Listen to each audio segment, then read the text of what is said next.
Praise the Lord. परमेश्वर की इच्छा है कि हर एक मनुष्य को मन फिराने का अवसर मिले। हमारे जीवन में जो विभिन्न परिस्थितियाँ आती हैं वो इसीलिए आती हैं ताकि वो हमारे अच्छे चरित्र को बना सके। ये हम पर है कि हम परिस्थितियों को, लोगों को और परमेश्वर को अपने जीवन में काम करने का अवसर देते हैं या नहीं।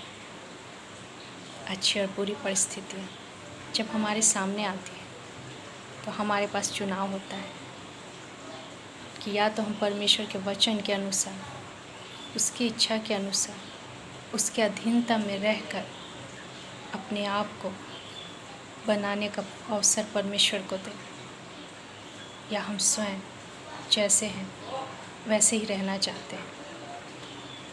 आज जब हम इस संसार में देखते हैं तो हमारे चारों ओर हमें ऐसे लोग मिलेंगे जो अपने आप को बदलना नहीं चाहते, जो अपने आप में बदलाव लाना नहीं चाहते, जो अपने दिनचर्या को बिल्कुल भी बदलना नहीं चाहते, अपनी आदतों को, अपने स्वभाव को, उसमें वो कोई बदलाव नहीं चाहते, क्योंकि जो जीवन वो जी रहे हैं उसमें उन्हें आसानी लगती है।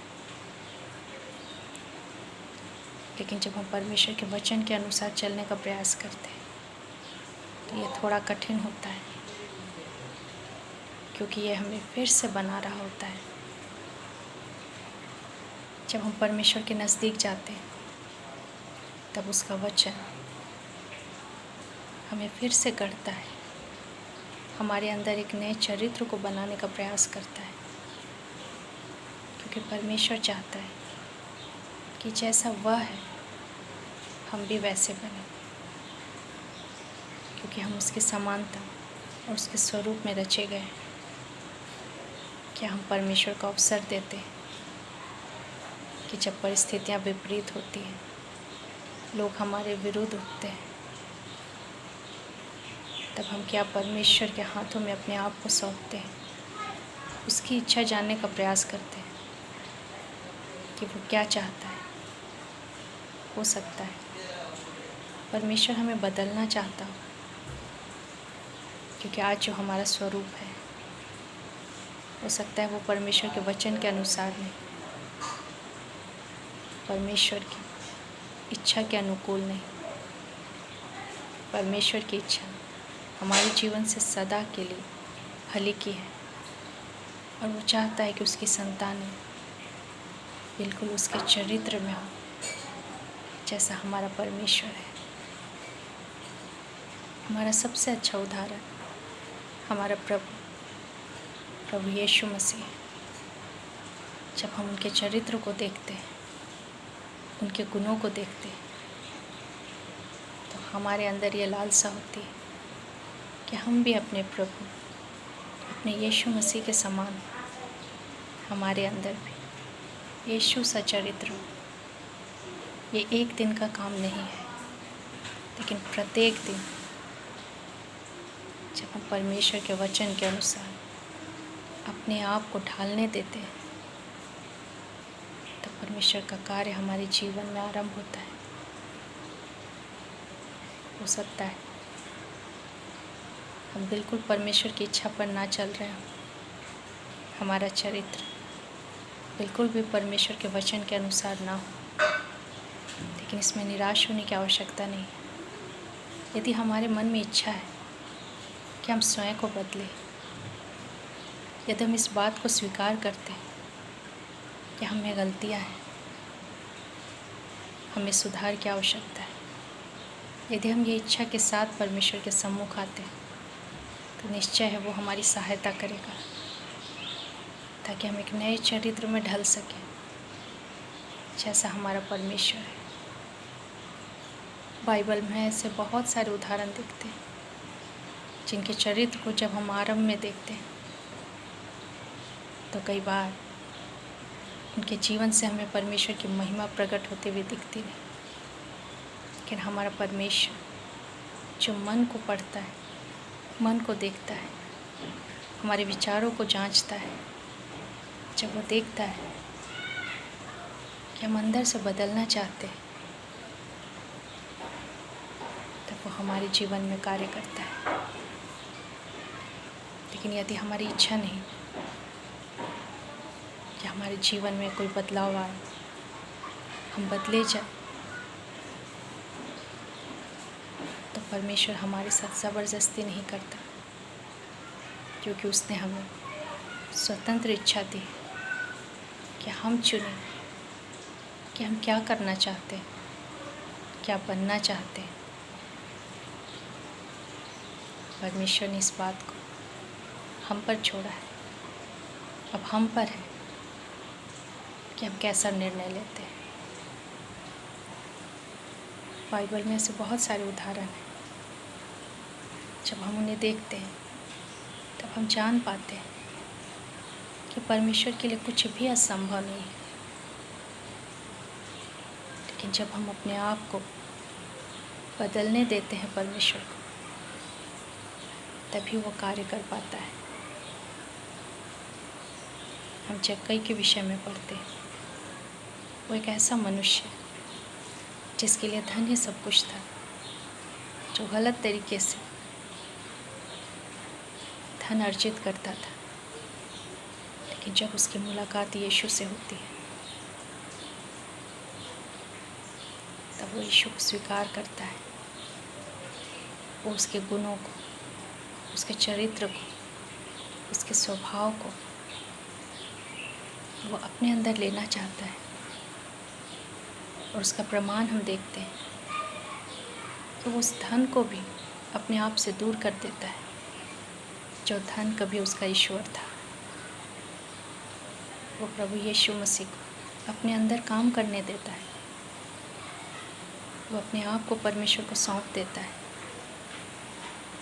क्योंकि वो मन से विश्वास करता था कि अब तक जो जीवन उसने जिया है वो गलत है। और अब वो यीशु मसीह के पीछे चलना चाहता है। और यीशु ने उससे कहा कि आज इस घर में उद्धार आया है, जक्कई के घर में उद्धार आया है। हम उस स्त्री के बारे में भी पढ़ते हैं जिसने यीशु मसीह के सर के ऊपर जटामासी का बहुमूल्य इत्र पूरा का पूरा उंडेल दिया था। समाज उसे भली स्त्री नहीं कहता था। समाज में उसका नाम बहुत ही नीच दृष्टि से देखा जाता था। उसे एक पापिन स्त्री समझा जाता था। उसने भी स्वीकार किया कि उसके पाप बहुत है, और इसीलिए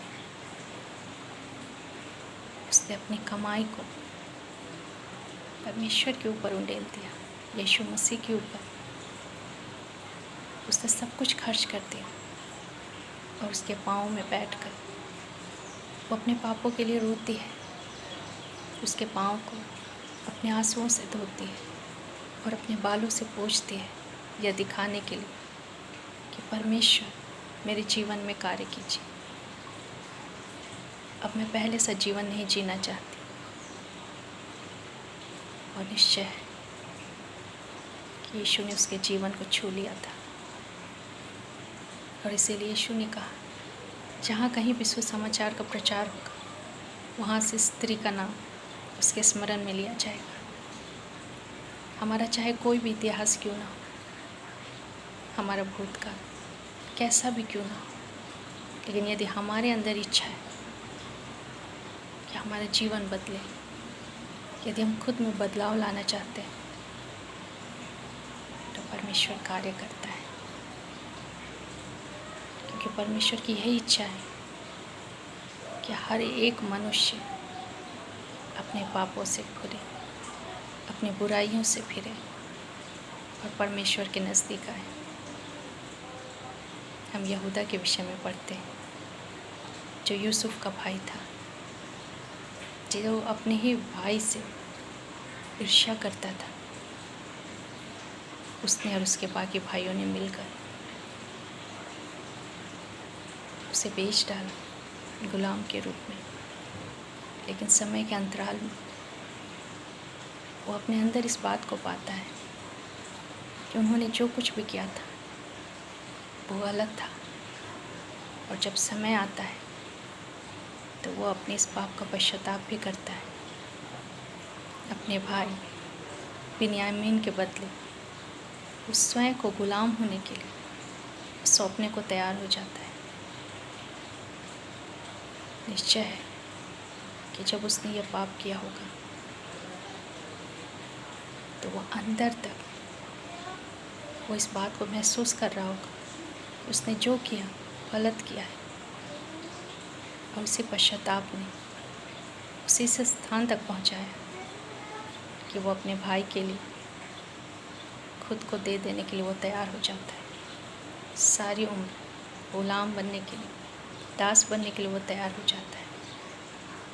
और हम देखते हैं कि इसी यहूदा के गोत्र में हमारे प्रभु यीशु मसीह ने जन्म लिया। परमेश्वर ऐसे लोगों को ढूंढता है जिसे वो अपने लहू से धो सके, जिसके अंदर वो पवित्र आत्मा कार्य कर सके, उसे बदल सके। हम अपने आप को देखकर निराश ना हो। हम कोई भी हो सकते हैं।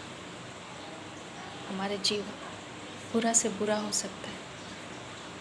हमारा चरित्र, हमारा व्यवहार बहुत गिरा हो सकता है, लेकिन यदि हम परमेश्वर को अवसर दें तो ना सिर्फ वो हमारे चरित्र को बदलता है, लेकिन वो हमारे पूरे जीवन को बदलने के लिए वो तैयार है।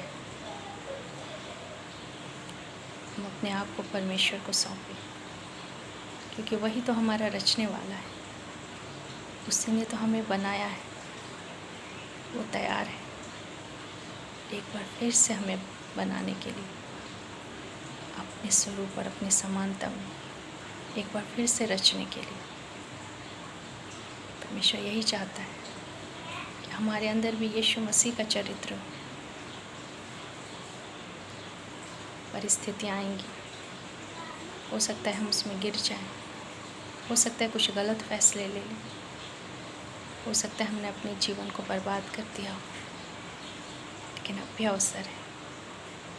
यदि हम परमेश्वर को अवसर दें तो ना सिर्फ वो हमारे जीवन को बदल सकता है, लेकिन हमें एक ऐसा चरित्र दे सकता है जो कई लोगों के लिए आशीष का कारण। हम पतरस को देखते हैं, एक क्रोधी मनुष्य जो बात बात पे क्रोध करता था, उतावला था, यहाँ तक कि यीशु मसीह का उसने 3 बार इनकार किया कि मैं इसे नहीं जानता। लेकिन जब वो अपने आपे में आता है, वो रोता है, पश्चाताप करता है,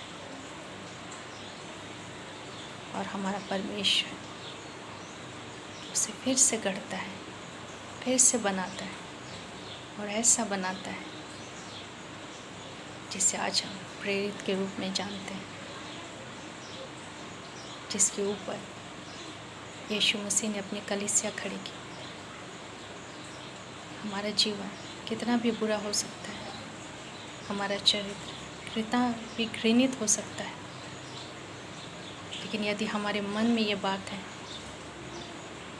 कि हमें बदलाव की आवश्यकता है, हमारे जीवन को बदलने की आवश्यकता है, यदि हम तैयार रहें, परमेश्वर का वचन जब हमें हमारे पापों को, हमारे अपराधों को दिखाता है, यदि हम उसे स्वीकार करें और ये इच्छा रखें कि परमेश्वर हम बदलना चाहते हैं, तो वो निश्चय हमें बदलेगा।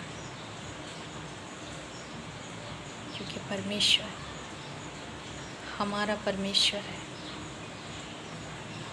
वो हमारा पिता है, और उसकी यही इच्छा है कि उसकी संतान उसका चरित्र रखे, उसका गुण रखे। हो सकता है आज हम अपने चरित्र को पसंद ना करते हो, हम उसे परमेश्वर के हाथों में सौंपते हैं, और परमेश्वर का वचन जैसा कहता है, जब हम उसके साथ चलने का प्रयास करते हैं तो समय लगेगा, लेकिन एक दिन ऐसा आएगा जब हम पूरी रीति से बदल दिए जाएंगे। बदलाव पहले हमारे मन में होता है, बाद में वो हमारे जीवन से प्रकट होता है। इसमें समय लगता है, लेकिन हम इस बदलाव को अपने अंदर महसूस कर सकते हैं। इस बदलाव को हम अपनी आत्मा में जान सकते हैं जब परमेश्वर हमें छू रहा होता है, हमें फिर से गढ़ रहा होता है, हमें एक नया चरित्र दे रहा होता है यीशु के समान। और हम सबकी यही लालसा होनी चाहिए कि हम अपने प्रभु यीशु के समान चरित्र रखें। कि एक दिन में नहीं होगा, लेकिन ये होगा यदि हम धैर्य के साथ परमेश्वर की अधीनता में रहें। हर एक बातों पर हम प्रतिक्रिया देना बंद करें, शांत होकर परमेश्वर की आवाज़ सुनने का प्रयास करें। वो क्या चाहता है हमसे, हम उससे सुने। जब वो हमें अपनी गलतियों को दिखाए तो हमें उसे मान लेना है, क्योंकि ऐसा करके हम परमेश्वर का अवसर देते हैं ताकि वो हमारे एक नए चरित्र को फिर से बना सके। वो चरित्र जो परमेश्वर के लिए उपयोगी हो, जो कईयों के लिए आशीष का कारण हो। आइए हम अपने आप को परमेश्वर के हाथों में सौंप दें, क्योंकि हम सब किसी न किसी कमी में है। कुछ न कुछ कमी हमारे चरित्र में है, हमारे स्वभाव में है, हमारी आदतों में है। हम अपने आप को जब परमेश्वर को सौंपेंगे तो वो आहिस्ता आहिस्ता करके हमें एक नई पहचान देगा, एक नया चरित्र, एक नया स्वभाव देगा, जो हमारे परमेश्वर के लिए आनंद का कारण होगा। परमेश्वर इस वचन के द्वारा हम सबों को बहुत आशीष दे। धन्यवाद।